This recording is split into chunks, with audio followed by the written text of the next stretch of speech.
ابو سفیان یې رضی الله عنه چې کله په حالت د کفر کې ومه کافر ومه کله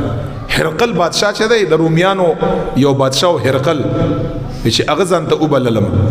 چې مانی پښتنه وکړي ګورم هغه ټیم کې په حالت د کفر کې مانی پښتنه وکړي چې دا په مکه مکرمه کې چې دا څوک دی ځان ته محمد وای رسول ځان ته وای صلی الله علیه وسلم دا څه وای خلکو ته دا څه شي پیغام ورکي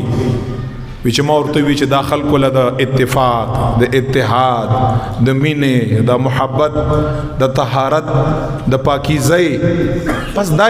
دعوت کې خو خبره نشته دا دعوت ورګي چې مانه په خصوصي توګه باندې هرقل بادشاہ یو پښتنه وکړه چې ماته وی چې کله چې چا سره واده او کا واده پوره کوي کني پوره کوي چې ما ورته وی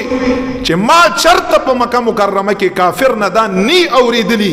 چې محبوب علی السلام ور سره واده کړي او چرته عهد شکنیه کړي او واده ور سره ماته کړي د دې صفت گواهی زکوما اگر چې په حالت د کفر کې وو چې حضور علی السلام په ټول عمر باندې د خپل واده خلاف ورزي نه کړي چې ماته وی هرقل بادشاہ